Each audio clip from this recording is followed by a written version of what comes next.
This is with Michael Wachter, and it is called How Meadows and Healthy Soil Can Fight Climate Change, as well as reconnect us to cultural landscapes.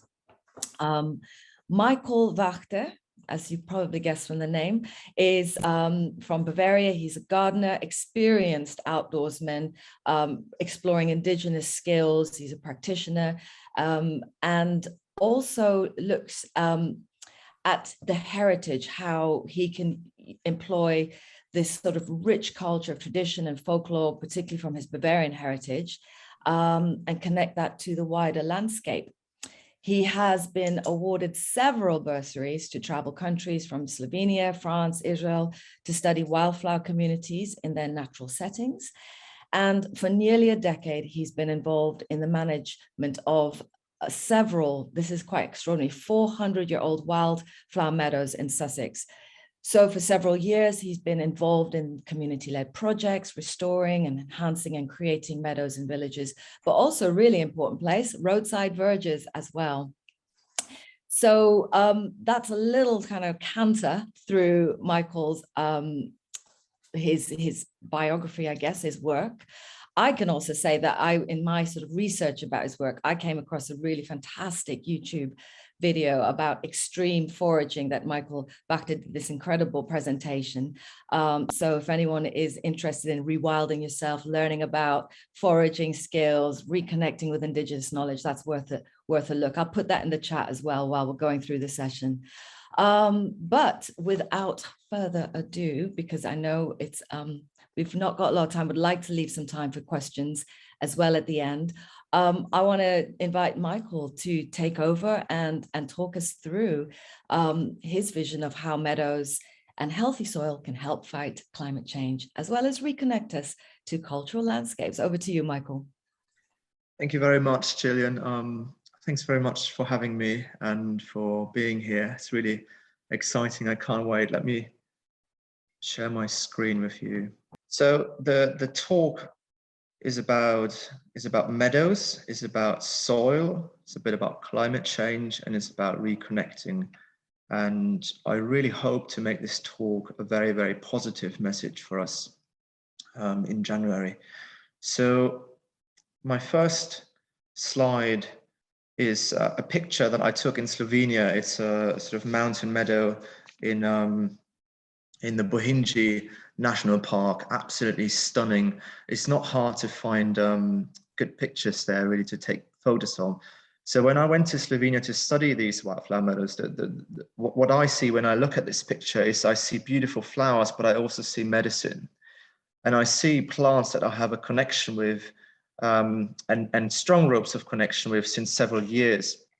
And for example, that meadow sage that you see in there, that purple meadow sage, is something I would use to probably flavor the trout that I would catch in the river, Lake Bohinji down below, or the clovers that you see in there, people would have used for helping with menopause, heat rashes, and so really a meadow for me is a place of healing, is a place of healing myself. So in order to make this a symbiotic relationship, at some point I had to realize that I have to heal this place as well. To love a place is not enough. We must find ways to heal it. That's such a beautiful quote.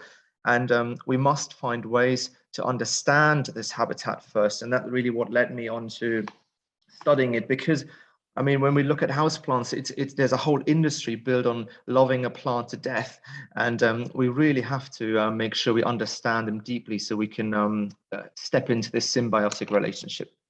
So here we went to southern France, Parc Vercors and Écrins, on the way to Gap, studying different bioregions.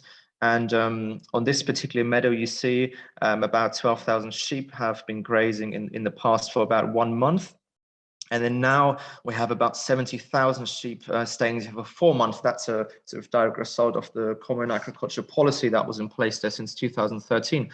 And what you see in this picture is you see an absence of grasses, which is quite interesting. This is mainly docks, what you see in here, which indicates a sort of high nitrogen availability and a compacted soil, but also the soil is so damaged in that sense, over disturbed, that the grasses are actually too exhausted to exhibit themselves. So I realized after seeing this, which was a huge shock for me, walking with this elderly lady who used to pick flowers on this field for her mother when she was young, I thought I need to study the soil as well, because what happens below the ground dictates what happens above ground. That's really just a direct reflection that you see. So what I want to start with in this talk is talking about soil and healthy soil, and then going on to talking about meadows itself as a often sort of misunderstood habitat as well, in ecology as well as in the general public.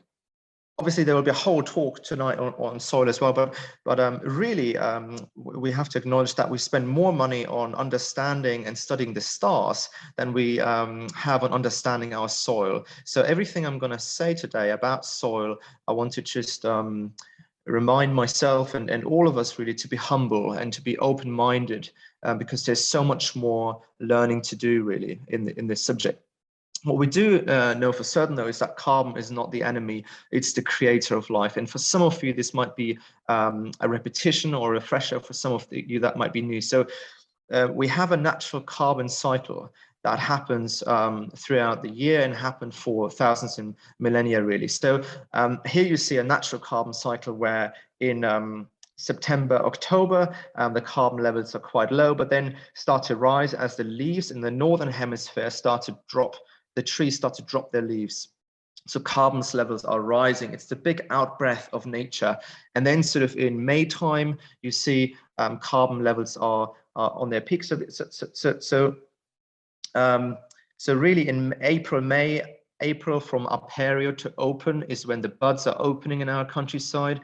And then in May, you see the countryside really greening up, and that's the big in-breath of nature. So the carbon levels from that month onwards start to drop. So there's an in and out breath of nature that is natural, and all we've done is really adding to that in and out breath to bring it out of balance. So at the moment we're sort of a bit further than 400 parts per million. If we want to avoid catastrophic climate change, obviously we need to go down. So where's this excess carbon going currently? This excess carbon is going into the sea, especially around Cornwall, and makes it acidic. We don't really want it there. It goes into the atmosphere. This is 1884, 1938, 2018, and obviously we don't want it there as well. So we not only need to think about stopping emitting carbon, but also need to store 50 parts per million to avoid catastrophic climate change. So where can we store this carbon? Well, if we look at this chart, the sea is a massive carbon storage, but we don't want it there. We don't want it in the atmosphere. The other really big one is soil and vegetation. And if we look at that closer, the pedosphere, the soil, can store vast amount of carbon, much more than biosphere, which is trees, everything living, basically us as well. So the soil worldwide can store 2 times more carbon than vegetation and atmosphere combined.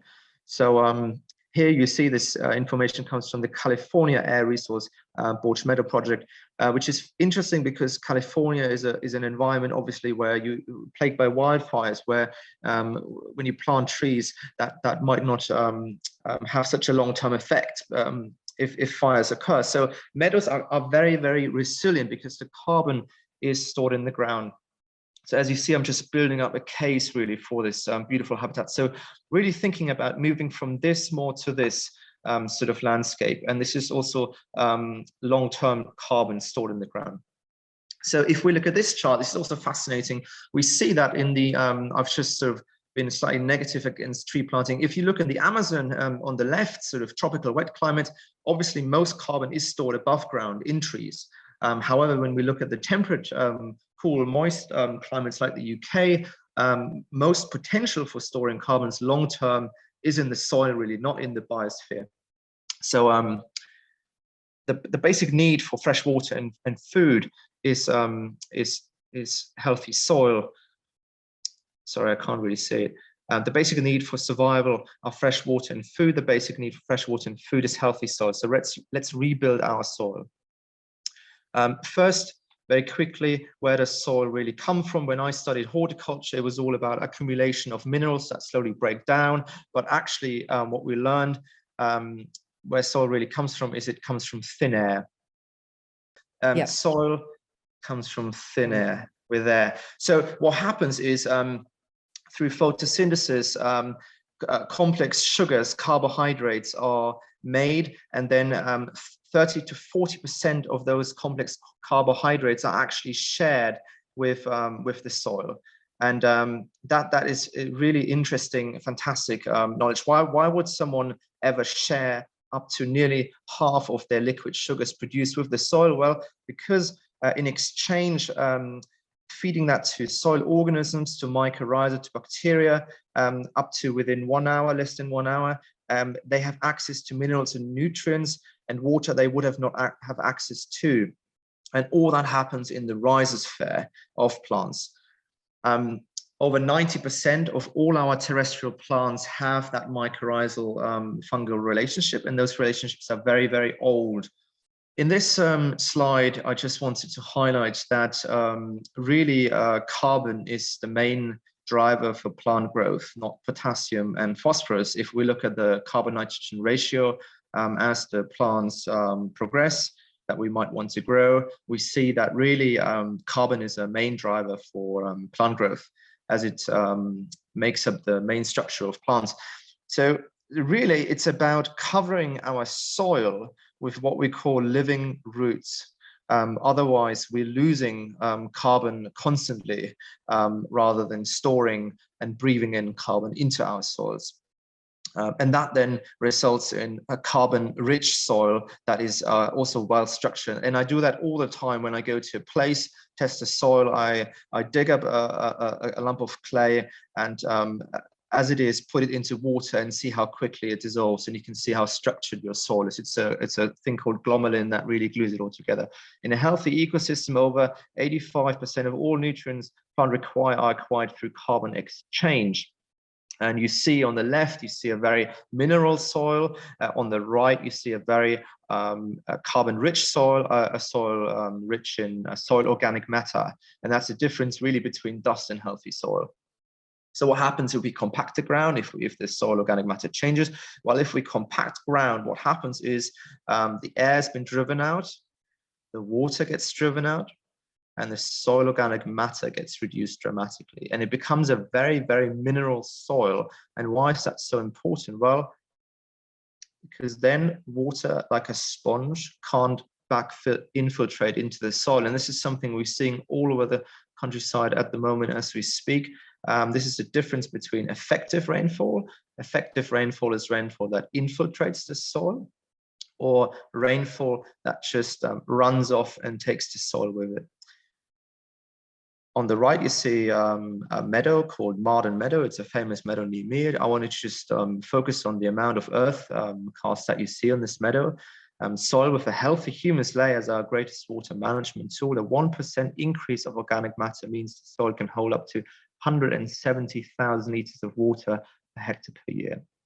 Okay, so it's actually huge, and we will see a 10% rise in annual rainfall according to the IPCC in the next few years in the UK. So really, it's important to make sure that water gets infiltrated into the soil through healthy soil, and then can evaporate again and form clouds. Within conventional intensive agriculture, we lost about 17 inches of topsoil in the last 18 years due to soil erosion. Healthy forests lose around 7 inches of topsoil within 500,000 years. So it's the speed really in which we lose it, which is very dramatic. In the UK, we lose about 0.1 to 0.3 tons per hectare per year of topsoil, which is really dramatic. And in the States, it's even worse. I think it's 4 tons per hectare. Now, very, very, very briefly, been through soil, I want to go into meadows. And meadows, as an often misunderstood habitat, I'm going to talk you through the origins of meadows and the way maybe they've been perceived in conservation and farming, and then why there maybe could be a good future for them as well. So for a long time, it was really believed that meadows were only natural as floodplain meadows, where water would flood areas and then hinder trees to grow. So there was a water stress or oxygen stress really on grass. The other perception was then that drives in large herbivores that would put grazing pressure on this land, that keeps it open, and that meadows in itself, as we see them today, are purely man-made habitat. The other perception was that native meadows were only native as beaver meadows, maybe. And this is another one. This is a picture from the States, where on the left you see an abandoned beaver dam. Then you see the same picture in May, the same picture in June, July. However, through pollen analysis, we now know that meadows have the plants. So this is pollen from the last sort of interglacial periods, long before the invention of agriculture, that all the ingredients for meadows have been present not only on wet, but also on mesic and in dry habitats. So how can that really happen? Well, the one thing we really forgot was we always thought that Britain used to be covered in dense forests. Obviously, Franz Wehrer has done a lot of work to generate new ideas here. In fact, popularized by Isabella Tree as well in her book Wilding, and Rebirding as well, fantastic books, where we forgot really as an ingredient in the landscape the large herbivores. This is a picture from Poland, where you have bison and aurochs and other big giants, really, elephants really thrashing the land and disturbing the land in a way that would create open habitat, and then being driven through this land, so the pressure doesn't become too localized by predators like wolf and lynx and humans as well. So and this relationship is really as old as time. This is a picture from the States, the grass bison predator relationship, where bison would trample the ground, would graze the land and fertilize it, and then being driven through the land by indigenous people as well as other predators present in the land. And people and wolf and people itself, indigenous people, not only following the bison, but the bison following them as well. So there's a huge relationship. Once that's been broken, this is what we can study in the States so well. There used to be about 30 to 75 million bison in the States. There was about 325 bison left in 1884. And with that, the grasses couldn't be grazed anymore.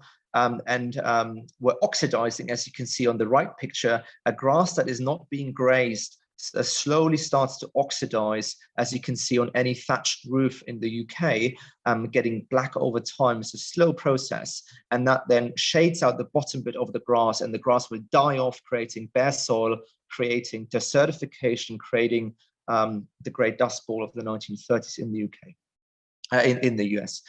And Franz Wehrer assumed that this sort of prey-predator relationship and the herbivore-land relationship was sort of a 500-year cycle of a growth being broken up by large herbivores, being then having sort of a parkland character, then a scrub evolving, and then it goes through that sort of cycle. And the one thing that it creates then is a dynamic wood pasture. This is a picture from that wildland, probably a good picture to assume how our landscape might have looked like sort of in the Mesolithic maybe period, sort of 8,000 years ago, when the climate started warming up to sort of nowadays temperatures. And this is what what ecologists perceive maybe as a baseline natural habitat. So you can see it's structurally incredibly dynamic. It's changing all the time, and yeah, just very varied compared to this.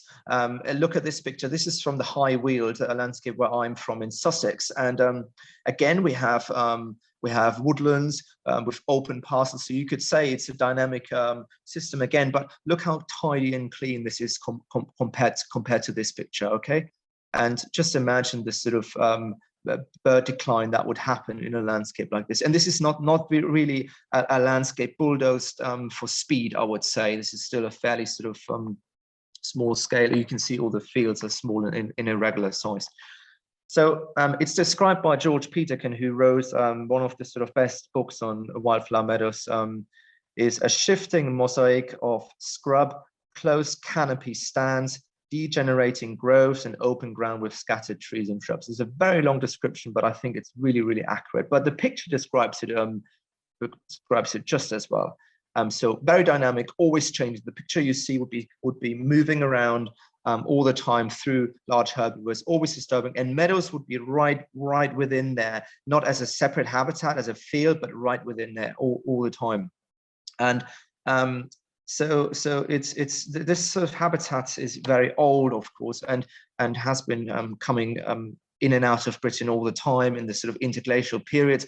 So we assume that the invertebrate relationships are very, very old as well in there, especially with oak and willow and those kind of trees. And the one thing I want to introduce here, so Franz Vera talked a lot about, and Isabella Tree as well in her book Wilding, on the impact of herbivores like bison and maybe lynx and bison, longhorn cattle in her case, Tamworth pigs, deer as well. But really the importance is, I just want you to imagine what two wolves can do in Yellowstone National Park, what our ancestors would have done. We estimate about 5,000 hunter-gatherers in the sort of early Mesolithic period in Britain, what they would have done driving herds of herbivores through the landscape and creating that sort of habitat similar to what I talked about in the States as well.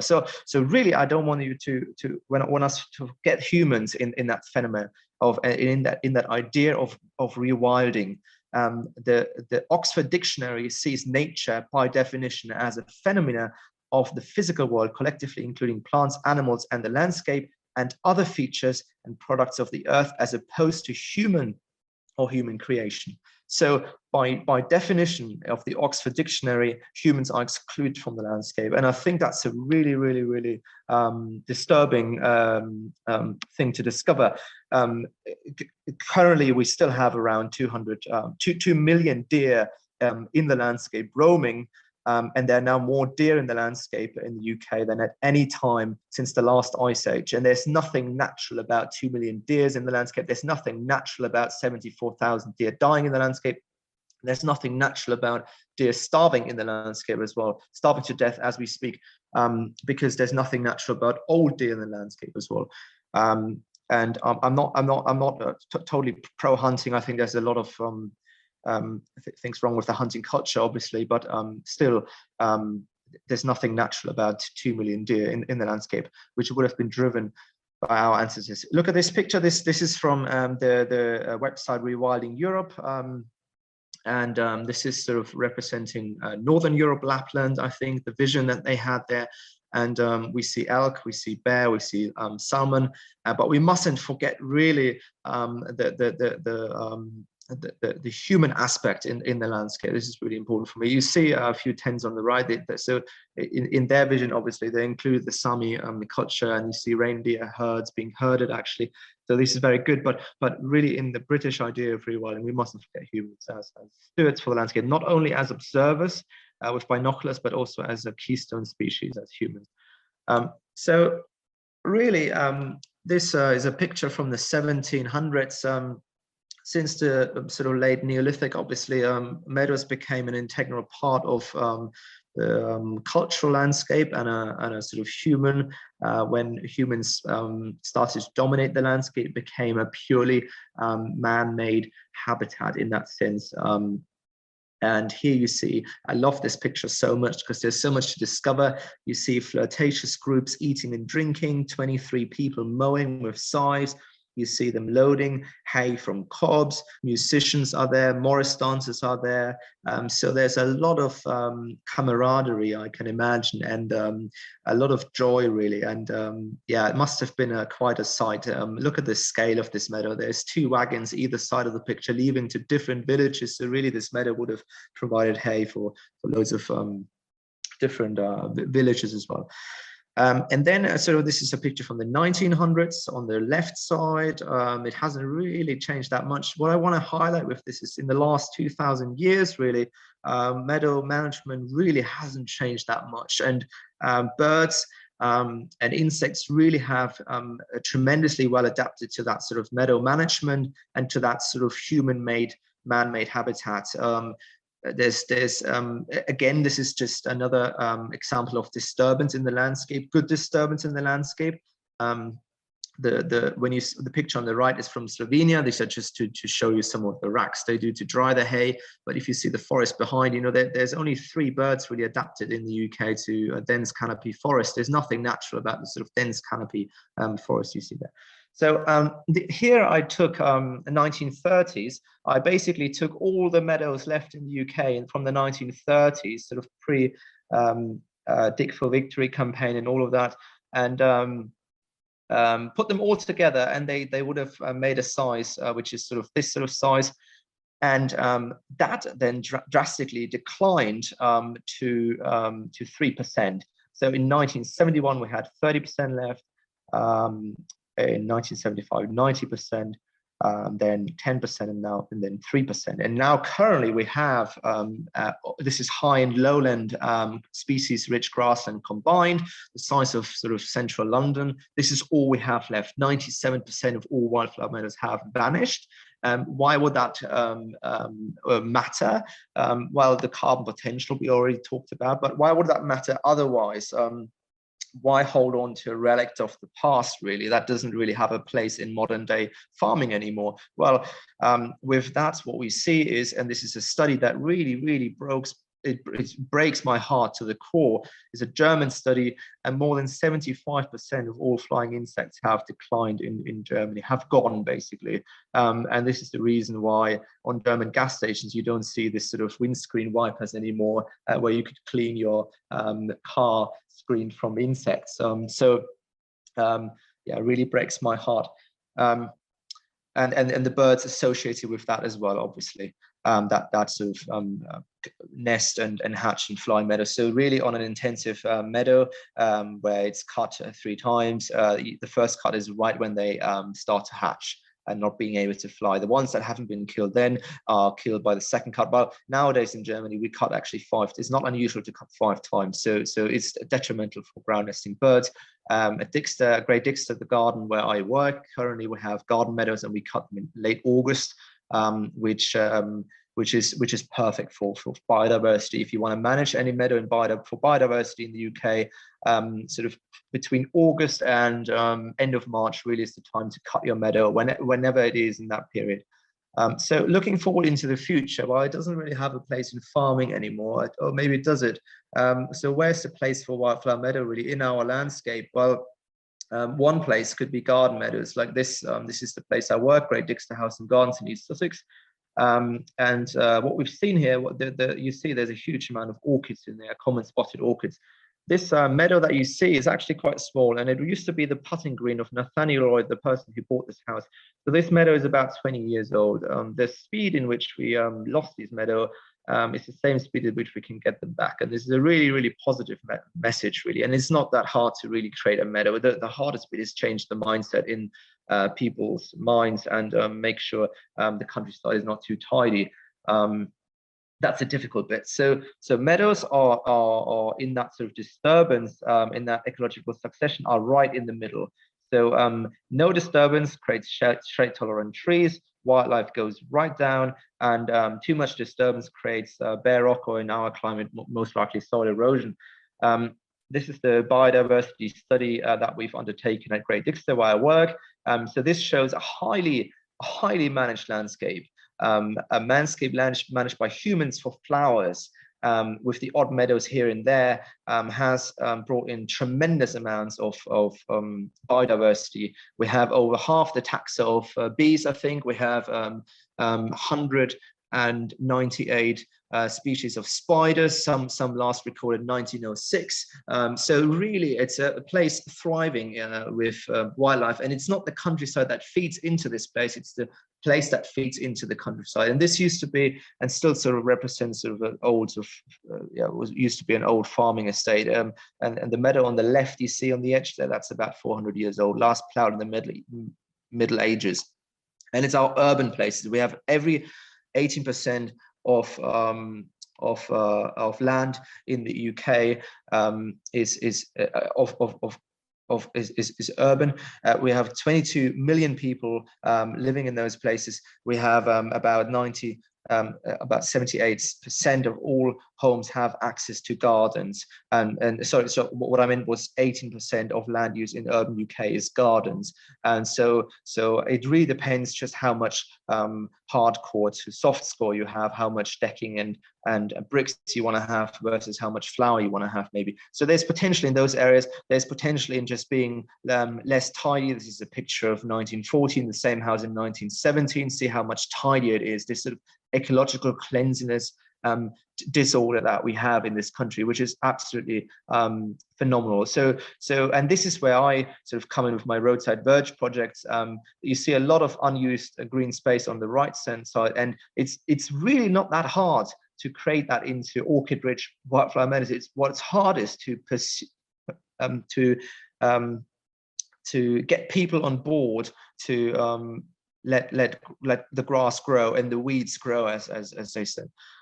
On farmers, on farmland, obviously, beetle banks and having hedgerows not too tight is a massive thing. Even though I would never really advocate so much for beetle banks, I think, but it's just not it's not some, it's just a very it's in that sort of scale, I think it's not very useful. But here we have a meadow that has hardly any flowers at Great Dixon where I work. It's a plant fair field. We have about 1,000 people coming twice a year, which our ecologist on the right, you see him, advocated for. As he said, it imitates a mob grazing, creating a very diverse sward structure and temperature. So really what I vow for here as well is something called creative ecology, where you can manage.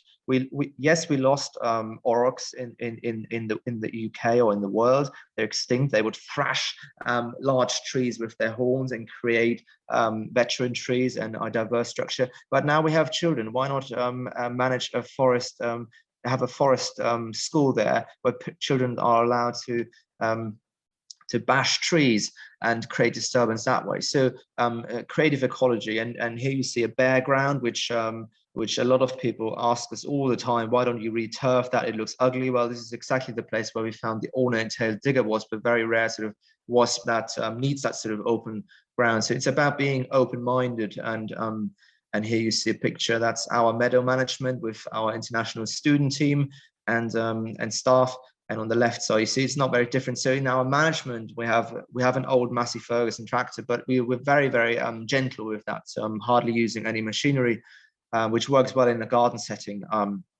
Roadside verges, over 700 species. That's about 45% of all the taxa we have in the UK in terms of plants could potentially grow in roadside verges. We have about 500,000 kilometers of rural roadside verges in the UK, and about 23 million road commuters daily see roadside verges, and that sometimes is their only experience of nature, really, on their way to work in an office. So there's huge potential there. It's growing. It's good. It's a very positive message. We have a lot of people in villages forming environmental groups. The place to really look for guidance here is Plant Life. They have a fantastic roadside verge document online, and this is a village I work with, which is Crowhurst, near me in East Sussex. And what I really love there to see is this sort of enthusiasm, and it's often in the elderly generation. And I sort of believe the reason could be that because they grew up in the village and they have a very high emotional investment in their village, while others like me, a bit younger, sort of move around all the time, obviously, and have less sort of emotional connection. So emotional connection to land is really important. The hay itself obviously has huge levels of minerals and medicinal compounds, even though that field is very understudied. So it can help reduce mineral licks and give you a more balanced diet in terms of your hay. And what's good for animals, obviously, I see that all the time when cows get pregnant and after they've given birth, they head straight into the nettle patch to get access to the iron. What's good for cows and other animals, obviously, is good for us as well. And this is, again, where the human aspect comes in. You see here, I really have to acknowledge this is not a new idea, ethnobotany, and this is a very old idea. You see on the left, you see tribes from California with a fire-hardened digging stick, digging for Brodia bulbs and other bulbs. And it was studied and discovered that as soon as that practice was made illegal, the Brodia species were declining drastically. So there was a land stewardship going on, and we can do exactly the same in the UK. And this is something I try and sort of work on and teach, really, to have people take people beyond being an observer in the landscape by being an active participant in the landscape. And that needs really, really careful stewardship and training through teaching them using mainly abundant native species if they have an entry level sort of plant knowledge, but really to teach people how to really interact and become that keystone species that we used to be. And we're heading towards an extinction of flora and fauna, as well as a profound nature-based experience. So the extinction of experiences goes co in hand with extinction of flora and fauna. So it's the sort of connection that we lose with the land. We need the land as much as the land really needs us. It's ethnobotany is a good way to create ropes of connections in there. It needs careful guidance, long-term guidance, I believe, but it's definitely possible, and it creates a sort of great confidence and food sovereignty in a consumerist capitalist world. There's nothing more empowering than having a meal that you harvested yourself from the land. And this is my last slide. This is Toby from a course that we did in Wales. And Toby was a very sort of shy teenager, hasn't really gone camping much in his life. But here you see him making his first fire. And oh, it really touches my heart. The ember that he created from the land and the fire you see at the bottom there is not as important as the fire you might see in his eyes. And I wanted to really focus on his eyes. I strongly believe in the future, for the future of nature and meadows in the UK, we need to have more people like Toby with that sort of fire in their eyes. So yeah, thank you very much for listening. This is my last slide, and yeah, if there's any questions. Amazing. Michael, thank you. I'm just watching the chat. There's a lot of really, really positive feedback about the presentation. We've got about just over 5 minutes before we need to exit this session as a courtesy to the next session. So what I've been trying to do is look at the Q&A and sort of crunch down sort of the questions that I think have been showing up. There's loads of very specific questions about how to manage for different species, different grasses and plants. And I think Michael had mentioned Plant Life as being a good resource. I don't know if you want to stop sharing your screen as well, Michael. And so the question I think that has come up a fair number of times really is we're combining this idea of restoring the meadows, especially as you say in the UK, 97% of meadows have disappeared since, I guess it's since World War II. And it's, you know, we're also, there's that nod to climate change, climate crisis, carbon capture, carbon storage. So it's biodiversity, it's addressing the climate. But ultimately, all those things are about healing the land, healing the soil, and healing our relationship with it. And I think the question that kept coming up, which is putting humans back into the picture, as you very rightly pointed out, is how do we manage this as well alongside food production and farming systems? I don't know how you see that. I know it's a big question to answer in about 3 minutes, but there you go. Yeah, yeah, it's fascinating, and it's something I definitely don't have a perfect answer for, really. How to put humans back into the landscape in in the UK. I personally would love to see the rewilding projects that are happening, that we have humans part of that ecology, where we have nature-based facilitators in there who start teaching people how to be a part of that. And we've done that in Wales before, where we made bags out of tree bark. And by doing that, you would inevitably kill that tree. And so we taught people to use only certain species. And then by killing that tree, you basically create standing deadwood, the same thing an aurochs would do. So you would imitate the aurochs. So by digging for roots, we would disturb the ground in a way exactly as the wild boar would do in Germany, which then activates the seed bank, and then gives us a flush of weeds in March, which a bird that is most likely to go for extinction next to turtle dove really relies on. So to be a wild boar in that sense, to be a beaver, to be an aurochs, and this is really, really hard, obviously, and it takes, I think it takes long-term mentorship. So I can't do it with a one-day foraging class. Obviously, that's a nice experience, and it's for me is again a bit of an extension of capitalism, because it just gives you a nice day out. It takes long-term mentorship. Yeah, it's really hard, but I think it's not impossible, and it's worth pursuing. Yeah, I guess there's very profound shifts in mindset as well that would be required. In order to, it's what the conference is all about, the idea of real farming, where, as you say, humans and the active farming activity becomes a proxy for some of these other species, so that rewilding and farming and food production can somehow work in concert. I think that's, really inspiring to see some of those changes. I mean, just moving away from agricultural land, as you pointed out, in gardens, roadside verges, there is other areas, other land that's non-agricultural land that could also be very potentially used to regenerate these meadows. What are your next steps in terms of work this year? Are there any specific projects that you're going to be aiming towards? I am hopefully very soon. I'm probably going to Norway for a month to learn how to make my own clothing from the land.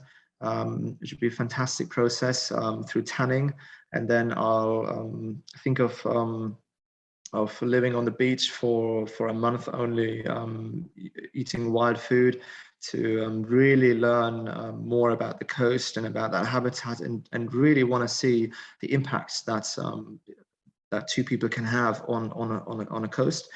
And then later on, there's many ideas, really. That sounds like profound mindset changing right there.